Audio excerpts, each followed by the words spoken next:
আজ বানাবো সবার প্রিয় আমড়ার টক ঝাল মিষ্টি আচার। তো আমড়ার আচার বানানোর জন্য প্রথমেই যা লাগবে সেটা হচ্ছে আমড়া।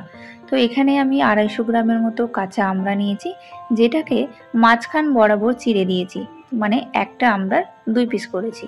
তো দেখতে পাচ্ছ আমড়াগুলোকে কেটে ভালো করে পরিষ্কার করে ধুয়ে নিয়েছি।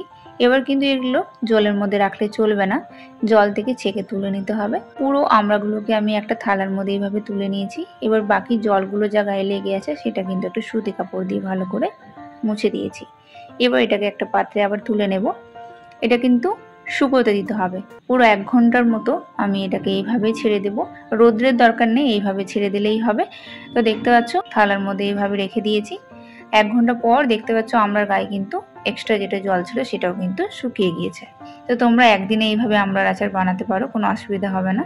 তো গ্যাসে বসিয়ে দিয়েছি একটা প্যান, নিয়েছি ফোড়ন, জিরে, 5 ফোড়ন, একটা শুকনো লঙ্কা, 2টো কাঁচা লঙ্কা, 3 থেকে 4 চামচের মতো তেল দিয়ে পুরো ফোড়নটাকে এর মধ্যে দিয়ে দিয়েছি। 30 সেকেন্ডের মতো নাড়াচাড়া করার পর ফোড়ন থেকে সুগন্ধ একটা বেরোলে দিয়ে দিব কেটে রাখা আমড়াগুলো।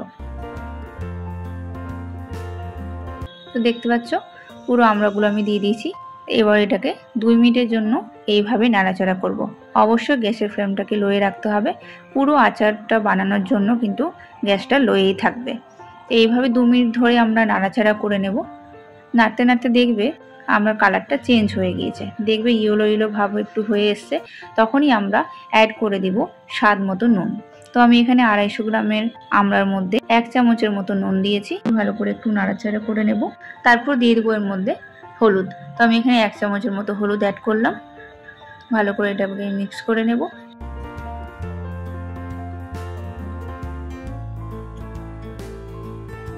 আমড়ার গায়ে নুন আর হলুদ ভালো করে মিক্স করা হয়ে গেলে এটা 2 মিনিটের জন্য এইভাবে ঢাকা দিয়ে দেব।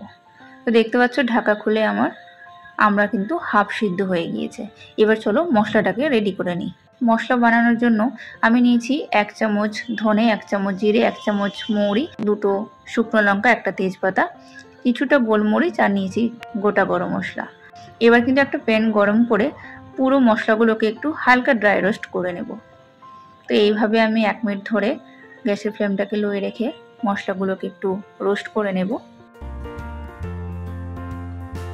দেখতে পাচ্ছ মশলার গায়ে কিন্তু কালারটা চেঞ্জ হয়ে গিয়েছে। তো চলো এটাকে এবার নামিয়ে নিলাম।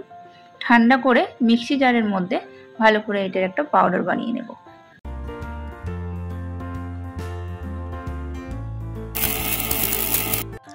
দেখতে পাচ্ছ মশলা আমার পুরো রেডি। এইরকম দানা দানা ভাব থাকবে, পুরো সফট করলে চলবে না। যে কোনো আচারের মশলা কিন্তু এইভাবে দানা দানাই থাকে। আজকে আমি চিনি দিয়েও না, গুড় দিয়েও না, বানাবো গুড়ের বাতাসা দিয়ে আচার। তো এখানে আমি 100 থেকে 150 গ্রামের মতো বাতাসা নিয়েছি, যেটাকে আমি এই আচারের মধ্যে অ্যাড করে দিয়েছি। এর মধ্যে কোনো জল দেব না। 1 মিনিট ধরে এইভাবে নাড়াচাড়া করলেই বাতাসাগুলো গলে যাবে। দেখতে পাচ্ছ 1 মিনিট পর আমার বাতাসাগুলো পুরো গলে গিয়ে এইরকম একটা কালার এসছে। যেহেতু গুড়ের বাতাসা রয়েছে তাই কালারটা কিন্তু ভীষণ রেড রেড হয়ে গিয়েছে। তো এইভাবে 1 মিনিট ধরে আরও নাড়াচাড়া করে নেব। আমরা কিন্তু আরেকটু সিদ্ধ হবে, তাই জন্য আমি মশলাটা অ্যাড করে নিই।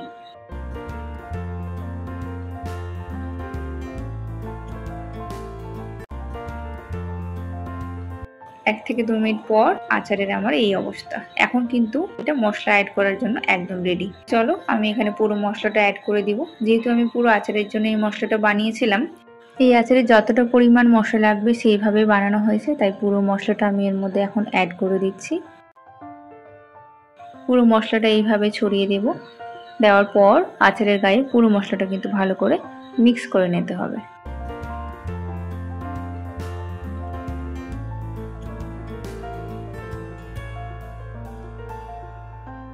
তো দেখতে পাচ্ছ আচারের গায়ে মশলাটাকে ভালো করে মিক্স করা হয়ে গেছে আমার।